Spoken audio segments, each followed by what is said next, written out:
'Di ba? So ano pa yung kanilang kadalasang dahilan ba't natulog sa purgatorio? Pangatlo nilang dahilan, ang sabi nila, hindi na totoo na ang mga patay daw ay maghihirap, no? Dahil may nakalagay daw sa Ecclesiastes 9:5 hanggang 6 na ang mga buhay ay alam kung ba't sila mamamatay. Ngunit ang mga patay ay wala nang nalalaman na kahit ano. Dahil natapos na ah, ang kanilang pag-ibig kasama nila.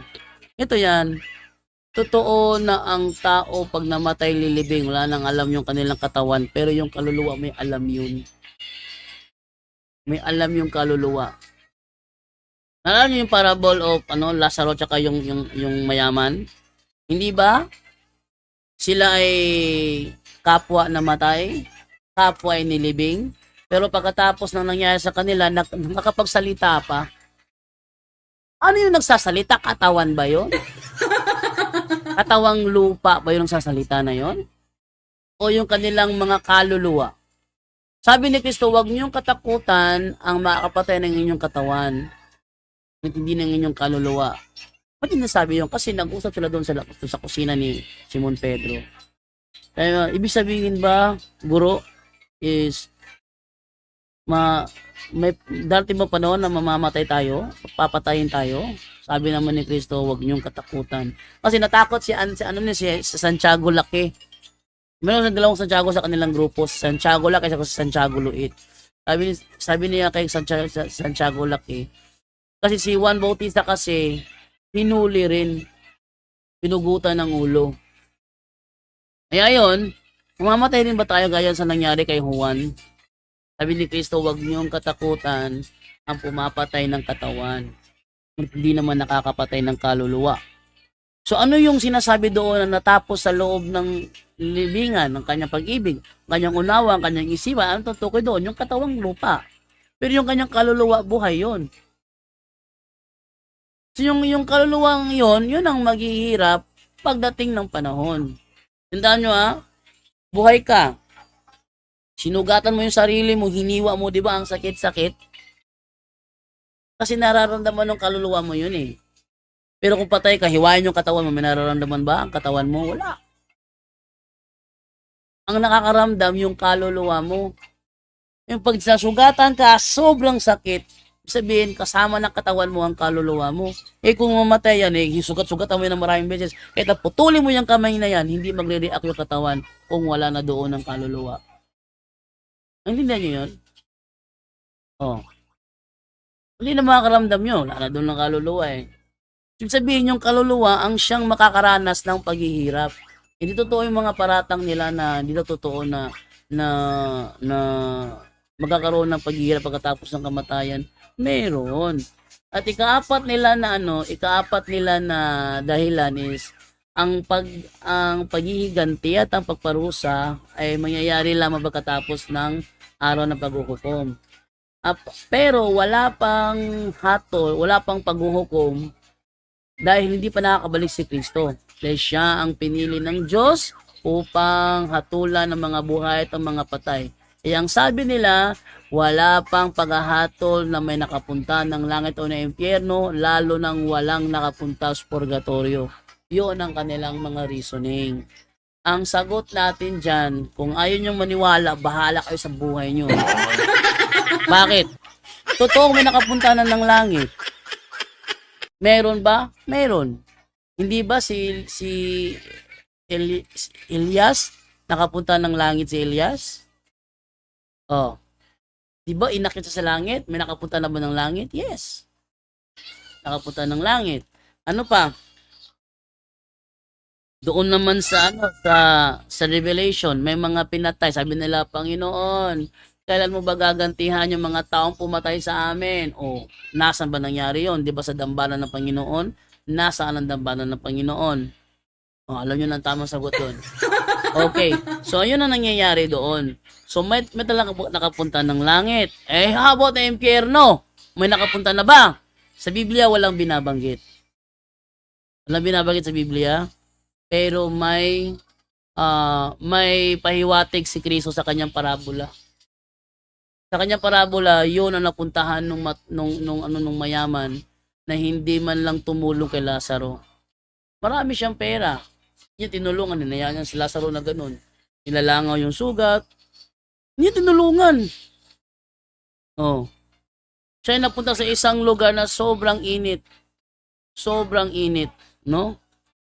Pinahiwatig ni Kristo yun na mayroong talaga maiimpyerno. Sabi na iba, sa huling araw na mangyayari yan, ang Diyos lang ang nakakaalam. Diyos lang ang nakakaalam doon. Pero ngayon, naapektuhan ba kayo ng aming aral ng purgatorio? Naapektuhan ba kayo? Paano kayo naapektuhan ng aral namin sa purgatorio? Sagutin nyo ngayon. Ito pinakamatindi.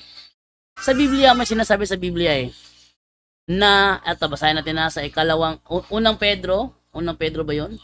At basahin na unang Pedro 3:18 tayo magsimula. Sabi ganito, sapagkat si Kristo nga'y pinatay, kahit wala siyang nagawang masama, at minsan lang siya namatay para mapatawad ang mga kasalanan natin. Siya na walang kasalanan ay pinatay alang-alang sa atin ng mga makasalanan, para madala niya tayo sa Diyos. Pinatay siya sa laman, pero binuhay siya sa espiritu. At sa kalagayan niyang espiritual, nangaral siya kahit sa mga espiritu ng mga taong nakabilanggo na hindi sumunod sa Diyos noong panahon ni Noe. Ano daw? Sa kalagayan niyang espiritual, nangaral siya. Ibig sabihin, bago siya na-resurrect, siya ay nagpunta at nangaral sa mga espiritu nakabilanggo. At ito ay ang mga espiritu ng mga hindi sumunod sa Diyos nung panahon ni Noe. Nalala ko dati si Warren B. Cyril ng Seventh-day Adventist. Sabi niya, nung panahon daw ni Noe, namatay na yung mga tao doon sa panahon ni Noe, doon daw nagpunta si Kristo at nangaral sa kanila. Hindi daw sa panahon na si Kristo ay namatay. Ano? Yung sabi dyan, pinatay siya. Pinatay siya para sa ating kasalanan. Ang tanong, alin ba nauna? Tinanong ko si Warren no, tsaka yung kasamahan niya si Tatang. Tinanong ko siya, alin ba nauna? Yung pagkalunod ng mga tao sa panahon ni Noe? O yung panahong si Kristo ay pinatay? Alin nauna doon? Hindi na sumasagot si Warren B. Cyril.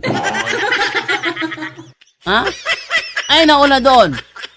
Sabi niya, etong nauna. Nauna yung panahon ni Noe. At nung namatay sila sa baha, doon pumunta ang kaluluwa ni Kristo. Ba sabi sa Biblia, pinatay mo na siya dahil sa ating kasalanan bago siya pumunta doon. Ating ulitin ang basa, ha? O, tinan nyo, ha? Sapagkat si Kristo nga'y pinatay, alin na nauna? Yung pagkapatay kay Kristo o yung kanilang Noe na sila yung mga tao doon ay nalunod sa baha? Alin na nauna doon? Sapagkat si Kristo nga'y pinatay kahit wala siyang nagawang masama at minsan lang siya namatay para mapatawad ang mga kasalanan natin. Siya na walang kasalanan pinatay alang-alang sa atin ang mga makasalanan para madala niya tayo sa Diyos. Pinatay siya sa laman. Kailan nangyari na siya pinatay sa laman? Alin ang nauna? Yung pagkalunod ng panahon ni Noe doon sa baha? O yung pagpatay kay Kristo sa laman? Alin ang nauna doon? Si Warren B. Cyril hindi na sumasagot ng tama. Nawala na ang matinong sagot ni Warren B. Cyril tsaka yung kasama niyang Tatang.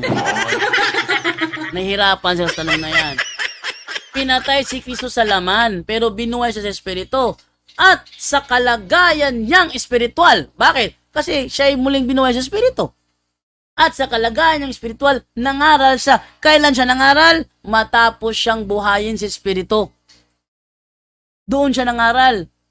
Saan siya nangaral? Sa mga espiritu ng mga taong nakabilanggo na hindi sumunod sa Diyos noong panahon ni Noe. Ang tagal-tagal na nito. Pero napapangaralan ni Kristo. Saang lugar yan? Si Amancio Manggubot hindi makasagot. Ang sabi ko, ang tawag ng Katoliko sa lugar na yan, purgatorio. Sabi naman ni Amancio Manggubot, hindi purgatorio yan. Kung hindi yan purgatorio, anong tawag nyo dyan? Ay wala, basta bilangguan. Eto matindi. Merong born again na nagsasabi na itong bilangguan ng mga espiritong ito yung mga katawan ng taong namatay na. Matindi. Matindi siya. Ito daw yung katawan ng mga taong namatay na. Sino yun? Si Aguila yata yun eh. Yung MJ Aguila. Yung born again. Sobrang galit siya sa akin. Dahil doon, sinata niya ako, nasasapakin niya ako pag nakita niya ako. MJ Aguila yata yun eh. MJ Aguila yung pahaba-haba yung buhok, yung kanyang profile para siyang bakla. Yung sa haba ng kanyang buhok. Yun, sabi niya, magtatanong lang ako sa iyo, bro. Ano nga naman eh. Problema doon, di ba? Kamakalala, ako na may open-minded. Nag-usap kaming dalawa. Napost ko na yata yun eh. Nag-usap kaming dalawa. Kaso, na ano siya, nakikipagtalakayan. Sabi ko sa kanya, magtatanong ka, ba't nakikipagtalakayan ka? Kasi ganito yan, bro. Malabo, hindi ko maintindihan eh. Naiintindihan naman, ayaw mo talaga unawain eh. O si Kristo. Siya'y pinatay sa laman, tama. Siya binuhay sa espiritu. Nung siya espiritu, siya ba'y nangaral o hindi? Siya, nangaral nga siya, bro. Nangaral siya. Saan siya nangaral? Sa bilangguan ng mga espiritu. Yang bilangguan ng espiritu na yan, anong tawag nyo dyan? Yang bilangguan ng espiritu na yan, yung mga katawan ng mga namatay na. Ha? Ano? Yang bilangguan ng mga espiritu na yan yung mga katawan ng mga taong namatay na. What the? What the? Ano pinagsasabi mo?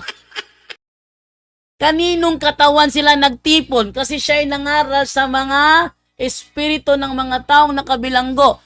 Kanino katawan sila nagtipon para doon sila puntaan ni Kristo at pangaralan? Ay, basta katawan ng taong namatay na. Sa Biblia, mayroong bilangguan ng mga espiritu. At ang mga nakabilanggo dyan, yung mga espiritu nung panahon paninuwi na matitigas ang ulo. Ang tawag natin dyan, purgatorio. Bakit? Yung kanilang kasalanan, hindi naman nila intentional yon. Dahil hindi sila naniniwala. Ang malaking kasalanan dyan, nung alam mo na meron talagang Diyos, ayaw pa rin maniwala. Eto, may kausap akong atheist dati. Sabi ako sa kanya, naniniwala ka ba sa Diyos? Sabi niya, hindi ako naniniwala sa Diyos. Talaga? Hindi ako naniniwala sa Diyos. Kumuha ko ng tinidor. Diyos ba ito? Wag kayo ano, kasi nga ako dito, suklay. Wala akong tinidor dito. Pero nung nakusap yung dalawang, talaga ako dito, tinidor. Sabi sa kanya, Diyos ba ito? Sabi niya, hindi. Okay, thank you. Ha? Bakit? Kaya mo sinabing hindi, kasi alam mong hindi yan ng Diyos. Diyos ba ito? Sabi niya, hindi nga. Oh, thank you. Bakit ba? Kasi may iniisip ka na ayaw mong banggitin. Kaya mo nasabing hindi yan Diyos. Ano ang point ko doon? May kilala siyang Diyos sa isip niya. At dahil atheist siya, pilit niyang dinidinay ang pagka-Diyos na yon. Dahil atheist siya. Paano mo matitrace up yung ganyang mga uri ng mga tao? Ganito yan, yung kaso ko atheist. Sabi ng science, naniniwala ka science, di ba? Sabi naman niya, naniniwala ko science. Eto sabi ng science. Ang baby, why babies learn to speak? How babies learn to speak? Babies learn to speak by imitating the words they hear. Saan ko ba nalagay yun? Tinang ko lang ha. Double check ko lang ha. Meron yata kong kopya nun eh. Wait lang. Double check ko lang sa mga files ko rito. Let's try to see science. Science. Ano ba ako sa? Science facts. Ito. Yan. How babies learn to speak. Tingnan nyo ha. So kung gusto makakita, nasa ano ko lang. Nasa YouTube live ko lang. Ano? So mga gusto makakita. Ang aking binabasa. Ito. Alam nyo ha?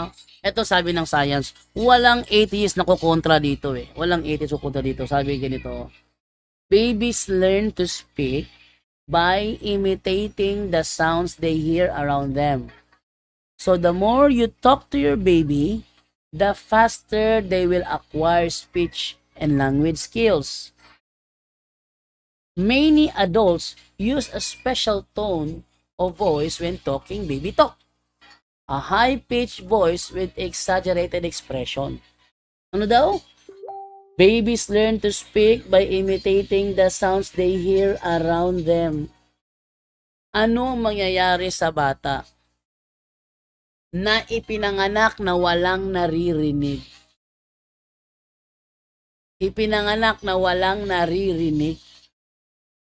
Matututo ba yung magsalita? Ang sagot ay hindi. Bakit? Kasi wala siyang mai-imitate. Wala siyang nai-imitate na sounds. Wala siyang naririnig eh. How about baby? Ipinanganak, hindi naman bingi. Hindi naman bingi. Nilalagay mo sa kwarto, misa mo lang siya, hindi mo siya kinakausap. Papasok ka lang doon, padidiin siya. Tapos lapas ka naman ulit. O gano'n ka lang. Tapos pagtulog niya, baba mo. Hindi mo siya kausapin hanggang sa paglaki niya. Tanong, matututo ba yung magsalita? Ang sagot ay hindi rin. Kahit hindi siya bingi, kung nasa loob na siya ng kwarto, wala siya naririnig doon, pinapasok mo lang, pakainin, painumin, hindi mo naman kinakausap, wala siyang matutunang salita. Ganon yun. Kung ganon, alam natin may tao sa mundo. Alam natin na kapag salita tayo. Saan tayo natuto? Sa ating mga magulang na tayo kinakausap nung tayo'y bata pa. Tayo kinakausap ng ating mga magulang, natuto tayong magsalita. Ngayon, yung magulang naman natin, saan siya natuto magsalita? Ay sa ating mga lolo't lola. Paatras. Sa pinakaunang tao tayo kay Adan. Sabi ng mga, hindi kami niniwala kay Adan, sabi ng mga atheist. O sige, huwag kayo maniwala kay Adan, bahala kayo sa buhay nyo. Pero alam nyo na may tao sa mundo. Therefore, dahil may tao, may unang tao. Di ba? O sige. Tapos, saan siya natutong magsalita? Sagot. Saan siya natutong magsalita? Alam niya, hindi ko alam. Ikaw na may sabi na natuto kang magsalita dahil may kumausap sa iyong magulang mo. Yung magulang mo natutong magsalita dahil may kumausap sa kanilang lolo't lola mo. The same din yun. Paano natutong magsalita ang tao, ang unang tao, kung walang Diyos na kumakausap sa kanya? Sagutin nyo yan, no? Mga atheist. Paano natutong magsalita ang unang tao kung walang Diyos na kumakausap sa kanya? Kaya siya natutong magsalita kasi nai-imitate niya sa kausap niya. At yon ang Diyos ng mga Kristiyano. Oh. Yon ang Diyos ng mga Kristiyano, ng Judaism. Hindi ko alam. Hindi yun ang Diyos ng Muslim. Iba kasi ang kanilang Diyos eh. Yung ating Diyos, may anak na si Yesu Cristo. Yung kanilang Diyos, walang anak yun. Ngayon, yung Diyos na yun ang kumakausap sa unang tao, kaya unang tao natutong magsalita. Eh kung walang Diyos, paano siya natutong magsalita? Paano? Imposible naman. Tingnan mo yung Mayna. Ilagay mo sa loob ng kwarto. Parigin mo ng video recorder nakalagay doon. Pangit ka. Ano malaman yung salita? Hindi pangit ka. Paano ba malalaman yun? Ito ang pinakamatibay na argumento sa purgatorio na hindi nila talaga kayang iwasan. Sa Biblia, si Kristo ay nangaral sa bilangguan ng mga espiritu at ang nakabilanggo doon ay yung mga espiritu matitigas ang ulo noong panahon pa ni Noe. Ang tanong, Kung hindi purgatorio ang tawag nila doon, ano? Sa Katoliko kasi ang tawag natin itong purgatorio. Kaya kung sabihin ng mga Protestante na walang purgatorio, patunayan nyo na walang bilangguan ng mga espiritu.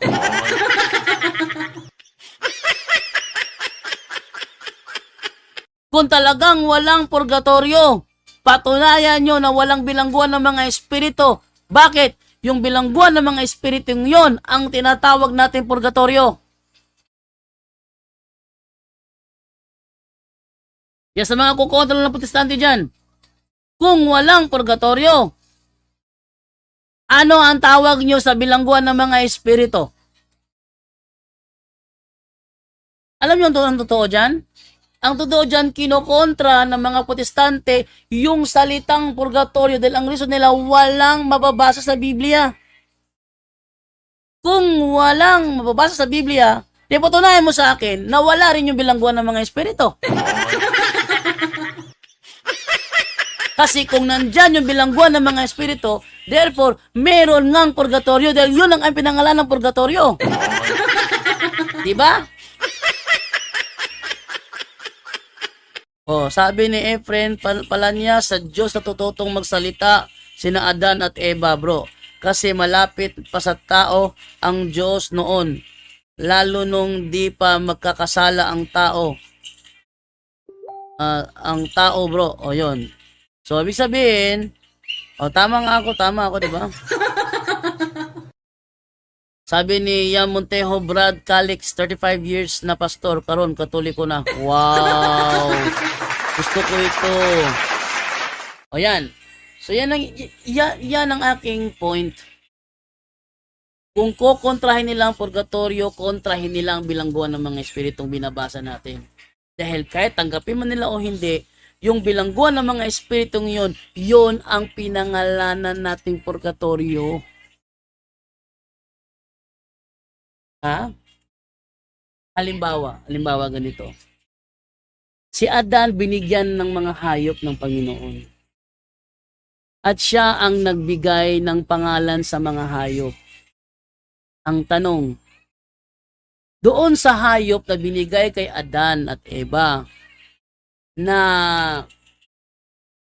merong yung maliliit ba? Yung maliliit, yung umaakyat sa mga puno, tapos biglang tatalo nakabukas yung kanyang pakpak. Anong tawag doon? Anong tawag doon? Di ba may ganong hayop? Ang tawag natin ngayon dyan is flying squirrel. Di ba?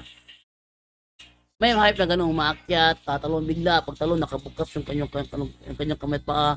Tapos binuklat niya yung kanyang balat, parang nagsisilbi yung pakpak niya. Ang tawag doon, flying squirrel. Anong? Mababasa ba ang salitang flying squirrel sa Biblia?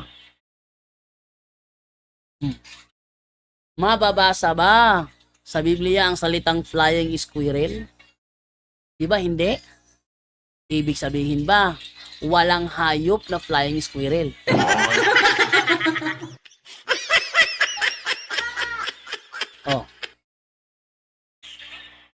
Walang hayop na... Ito pa, meron pa, ha? May ibon, sobrang liit.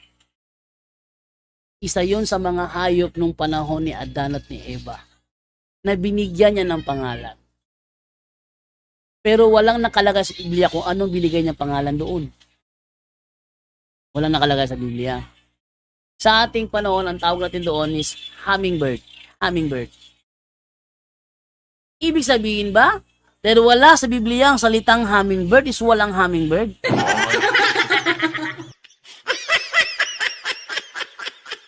Mali yun.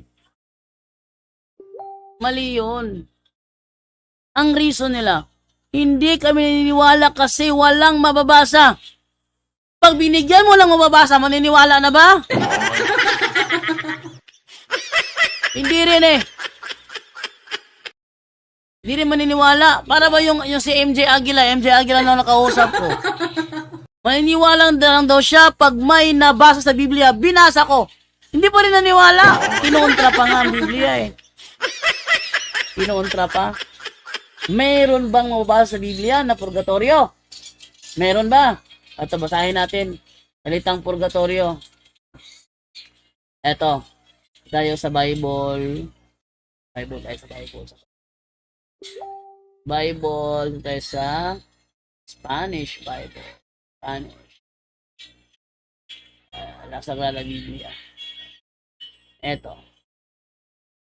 Ito ay sa Sagrada Biblia, no? Sagrada Biblia. Epistola 1 de San Pablo a los Corintios. Sa Kapitulo 3, ito sinasabi dito. Premio y purgatorio. No. Premio y purgatorio. Ano pa dito? Ano? Epistola 1 a los Corintios, Kapitulo 3, ito. Premio y purgatorio. Meron pa dito. Isang salin ng Biblia na ginamit ito ni, saan ba yun? Nawala. Oh, tanong. Dahil may nabasa ang purgatorio, maniniwala ba protestante? Alam nyo, kahit iharap ko pa sa kanila yan. Yung nakasulat. Meron ba isa yung sa Sagrada Biblia, yung yung a los tales predico mucho tiempo por boca de Noé, las espíritus de las almas y por cárcel el purgatorio. Kahit na ibigay pa sa kanila yun, hindi lang maniniwala dyan. Walang silbi sa mga protestante kung mabasa man o hindi. Kahit mabasa, ayaw pa rin nilang tanggapin.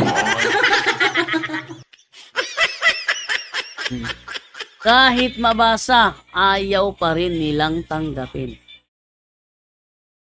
Dati nung ako SDA pa, hanggat wala ka mababasa na ang baboy ay nilinis, hindi ako maniniwala. Ngayon dumating na ang panahon na lumabas ang The Voice Bible, kung saan mababasa na ang baboy ay nilinis na ng Panginoon, kaya pwede nang kainin. Naniwala ba mga Sabadista? Sagot, hindi. Dati, yung kagabi, na episode kagabi sa punto kagabi, yung kay Brother Dance, yung kausap ni RJ Seno na INC, sabi niya, magkakatoliko ako pag nabasa mo sa Biblia na si Kristo mismo ang nagsabi na siya ay Diyos. Magkakatoliko ako, sabi niya. Alam niyo ba ba't malakas ang loob nilang ganun? Kasi alam nila sa Biblia, ang mga apostol lang ang nagsabi na Diyos si Jesus. Ngayon, ayaw nilang paniwalaan ng mga apostol hanggat hindi si Jesus mismo ang sasabi na siya ay Diyos. Sa madaling salita, ginagawa niya sinungaling si Tomas, si Juan, si Pablo, ginagawa niya sinungaling, pati si Pedro ginagawa niya sinungaling eh. Sinabi ba ni Apostol Juan na si Jesus ay Diyos? Sinabi niya. Basahin natin. Ito. Sinabi ba ni San Juan, ni Apostol Juan na si Jesus ay Diyos? Yes, sinabi niya. Mababasa natin yan dito sa John chapter 1 verse 1 at 3 ng The Living Bible. Ang sabi ganito, before anything else existed, there was Christ with God. He has always been alive and is himself God. Tagalogin natin.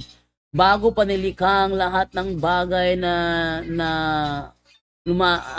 nag-i-exist, andyan na si Kristo kasama ng Diyos. Siya ay laging buhay at siya mismo ay Diyos. Inaamin ba ni Apostol Juan na siya ay na Diyos si Jesus? Inaamin. How about si Tomas? Anong sabi ni Tomas? Sa John chapter 20 verse 28, anong sabi ni Tomas? Sumagot si Tomas, Panginoon ko at Diyos ko. Naniwala si Tomas. Ngayon, si Apostol Pablo, naniniwala ba na si Jesus ay Diyos? Yes, naniniwala. Yan ay nasa Filipos 2:6. Sabi ganito, Christ was truly God, but He did not try to remain equal with God. Ano daw? Christ was truly God. Oh, si Apostol Pedro, inaamin ba na si Jesus ay Diyos? Inaamin din. Unang Pedro 1:1.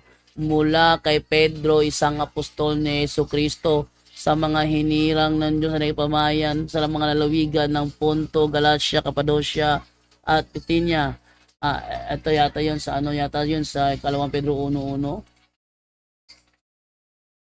Ito pala. 2 Pedro 1:1 pala yon. Mula kay Simon Pedro, isang lingkod at apostol ni Jesucristo para sa inyong lahat na tulad namin tumanggap ng napakahalagang pananampalataya mula sa ating makatarungang Diyos at tagapagligtas na si Jesucristo. Naniniwala si Juan, naniniwala si Pablo, naniniwala si Pedro. How about si Tito? Naniniwala ba si Tito? Yes. Apostol Pablo pala. Kay Tito, anong sabi niya kay Tito? Tito 2:13, habang hinihintay natin ang pinagpalang araw ng ating inaasahan, ito ang araw na mahayag ang kaluwalhatian ng ating dakilang Diyos at tagapagligtas na si Jesucristo. Tinatanggap yan ng mga INC ni Manalo member? Ang sagot ay hindi. Hindi, hindi, hindi. Bakit? Ang hinahanap nila, yung mismong sinabi ni Jesus na siya ay Diyos. Sa madaling salita, ginagawa nilang sinungaling ang mga apostol. Yan ang kanilang gusto marinig. Yung talagang sinabi ni Jesus na siya ay Diyos. Ang tanong, pag may nabasa ba, magkakatoliko ba siya? Ang sabi niya, oo. Binasa ngayon yun ni R.J. Seno. Ano ang binasa ni R.J. Seno? Yung nakasulat doon sa Aramaic New Testament in plain English. Meron ba akong kopya nun? Eto. Tignan nyo ha. Aramaic New Testament in plain English. Etong sabi sa John chapter 13 verse 19. Tingnan niyo. Yan. Now I am telling you before. Sa verse 19 tayo. Sa verse 19 tayo simula. Now I am telling you before it happens, that when it has occurred, you shall believe that I am the living God. Ngayong nabasa na yan ni R.J. Seno. Ang tanong, yung INC ba nagkatoliko na? Nagkatoliko na ba? Sabi niya, pag may nabasa sa Biblia na inamin ni Jesus na siya ay Diyos, magkakatoliko siya. Nabasa ni R.J. Seno. Nagkatoliko na ba?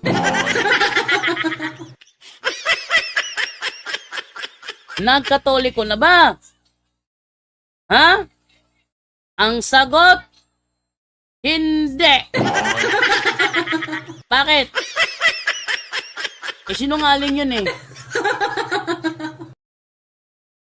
Sa madaling salita, kahit mabasa pa letra por letra, ayaw pa rin tanggapin. So ano pa ang useful ng mensahe mo sa kanila kung sila mismo ayaw tumanggap kahit na mabasa letra por letra. So kahit mabasa pa letra por letra ang salitang purgatorio, hindi maniniwala ang mga yan. Hindi maniniwala ang mga yan. Huwag kayong umasa na maniniwala sila. Pero sa mga naniniwala, ano nangyayari? Nagkakatoliko na. Matigas ang ulo, ayaw magkatoliko. Kaya kahit nabasa pa letra por letra, ayaw niyang maniwala. Yun. So that's the point. That's the point. Para bang si Bulawan nung oras, sabi niya, saan mababasa? Sa loob ng Greek Bible. Sa loob ng sinulat ni Apostol Pablo na kanyang minention ng salitang Biblia. Pag nabasa mo, panalo ka na.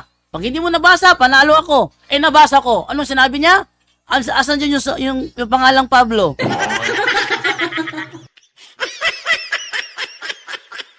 Asan dyan ang pangalang Pablo? Ba't Pablo hinahanap mo? Akala ko ba Biblia ang hinahanap mo? Sabi ni Pablo, entro wadi para carpuer comenos perikaita Biblia. Binanggit niya ang salitang Biblia sa loob ng Greek Bible, sa loob ng kanyang sinulat. Minention niya ang salitang Biblia, letra por letra. Ngayon nabasa ko na, edi talo ka. Sabi niya, asan yung pangalang Pablo?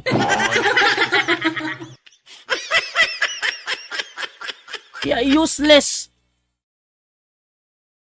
Huwag kayong sumakay sa kanilang mindset na kailangan lahat ng katotohanan basahin letra por letra. Huwag kayong sumakay dyan. Dahil kahit mabasa nyo pa letra por letra, hindi maniniwala ang mga yan. Useless.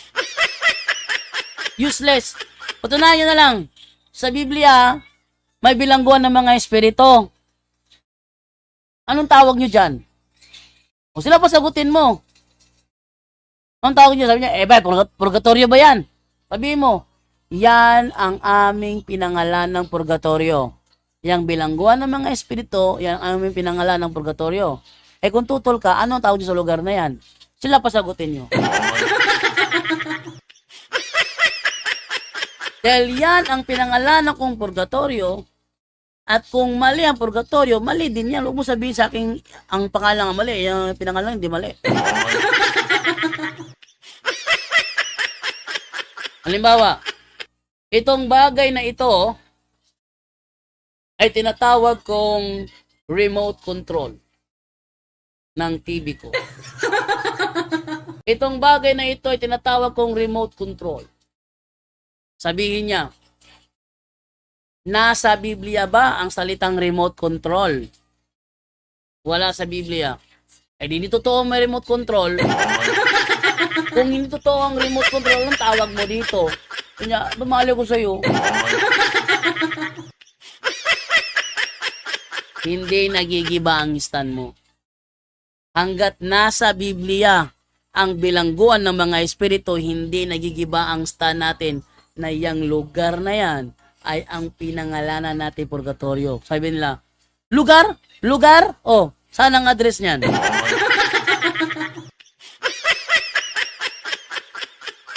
Pag sinabi bang lugar, dapat may address. Oh, may address. Oh, tanong, yung Mars ba ay isang bahagi ng lugar sa next planet? Sabi niya, oh, anong address nun? Hindi makasagot yun. So, yan po ha, ang ating tampok sa araw na ito. Magpas ako ng 32 minutos. So, sa lahat ng mga nakantabay sa aking live, nag-enjoy ba kayo? Tama talaga sabi ng mga pari na buhay pero patay na kaluluwa mo dahil sa maling paniniwala. Swerte talaga ang mga Katoliko. Sabi ni Simple Life. Sabi naman ni Efren pala niya, ayan na, binasa mo na bro. Sa unang Pedro 19, sa bro, letra por letra, dire. Letra por letra, dire. Sa La Sagrada Biblia, may letra por letra na purgatorio.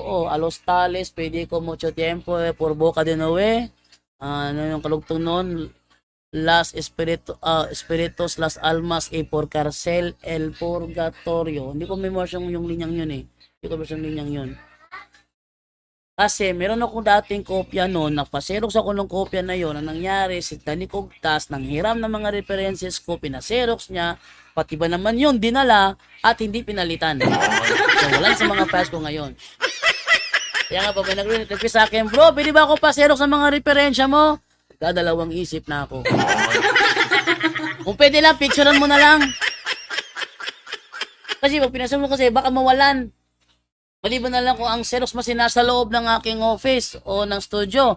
Okay lang yun, mag-Xerox kayo para masigurong walang mawawala sa mga files ko. Kasi pag may nawala, nako. Wala na akong kopya nun. Kasi nawala na. Yun. Tunay na maawain si Lord Jesus dahil inilaan niya ang purgatorio sa mga taong umaasa ng kanyang awa.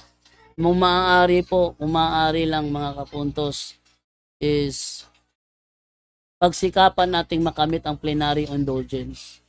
Huwag nating hayaan na tayo magpunta sa purgatorio. Alam niyo kung bakit? Kasi much better na ang ating targetin yung langit. Tandaan niyo ha?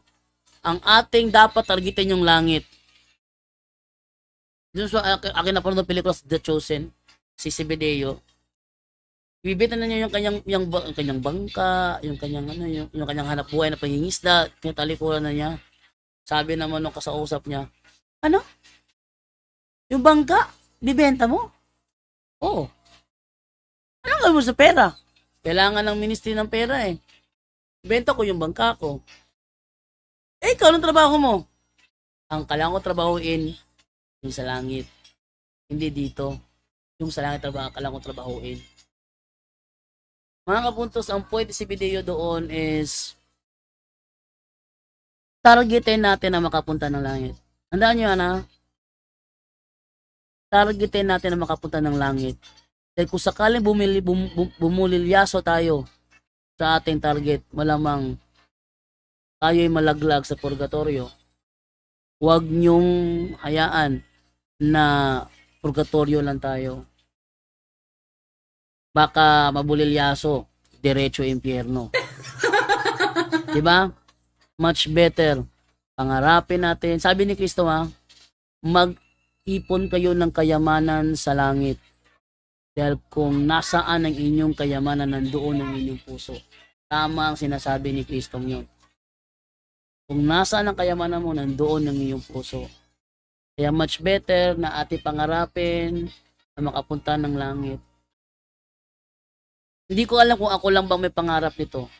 Dati nagpost ako sa Facebook ko, pangarap ko makayakap ang Panginoong Jesucristo. Yun ang pangarap ko na hindi pwedeng baliin ni naman.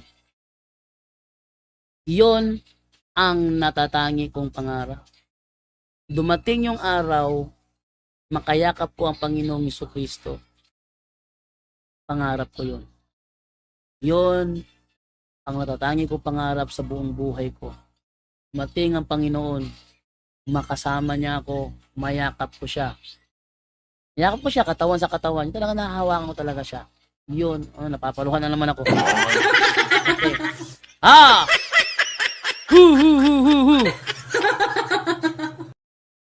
Talaga. Yun ang natatangi kong pangarap. Kaso may mga panahon nagkakamali tayo, nabubulilyaso ako, pero kailangan ko pa rin mag-stick on doon. Madapa ako, stick on ba ako doon? Kaya nga minsan, nadarasal ako minsan, sabihin ko sa kanya, nagkakasala ako, Lord, huwag mo kong bibitawan, Lord. Kahit anong mangyari, Lord, huwag mo kong bibitawan, hindi ako bibitaw sa'yo. Hindi ako bibitaw sa'yo. Magkasala man ako, Lord, hindi ako bibitaw sa'yo. Huwag mo kong bitawan. Hindi ako bibitaw sa Panginoon. Kahit na anong paninira ang gawin ng mga protestanteng yan sa akin, o kahit na anong gawin nila, mananatili akong targetin ang Panginoong Jesucristo. Yun. Yun ang ano ko. Baka sakaling bumililyaso, mapurgatorio, okay lang yun. At the end naman, makakasama ko Panginoon. Pero hindi ko pa pangarapin na targetin ng purgatorio. Baka bumilyaso ka, piano bagsak mo. Mahirap yun. Diba? Let's celebrate the 28th Super on a live stream. Wow! Si Virginia Binarao. Oh. Thank you, thank you. I suggest sa lahat na manonood sa akin ngayon, sa Facebook, sa YouTube, I suggest pangarapin ninyo na makasama ang Panginoong Jesucristo. Tandaan nyo sinabi ni Kristo ang nagmamataas ay aking ibababa. Ang nagpapakababa ay aking itataas. Remember? Ang nagmamataas ay kanyang ibababa. Ang nagpapakababa ay kanyang itataas. Kahit man tayo'y pagalitan. Minsan nga sinabihan ko si Jared Almasora O Jared, maging tapat ka sa pangangaral mo. Kung dumating ang panahon na mayroong isang paring Katoliko na hindi nagugustuhan ng ginagawa mo at sabihin niyang tumigil ka. Bro Jared, tumigil ka kung under ka sa teritoryo niya. Okay, halimbawa, ako ay member ng Diocese of Tagbilaran. Sinabi nung bishop doon sa Diocese of Talibon na tumigil ako. Hindi pwede. Kasi dito ako under hindi mo ko pwedeng sabihan na ako tumigil. Ang ginagawa ko, mission to ng Panginoon. Yung sabihin ng aming bishop to, Jando, tumigil ka Jando. Titigil ako. Para ba kami na Padre Darwin dati ba? Sinabihan kami ni Bishop na itigil namin ang pagtalakay at pagbangga kay Eli Soriano. Mabigat yun. Pero tumigil kami ni Padre Darwin. Ang wisdom naming nakita doon, pag tinigil namin, di nila matitekta ng aming channel kasi tumigil kami. sa paggamit ng mga video niya.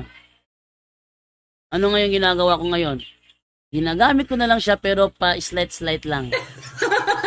Pa-slight na lang, hindi gaya nung dati talaga buong video na ipi-play ko. Resulta, copyright strike.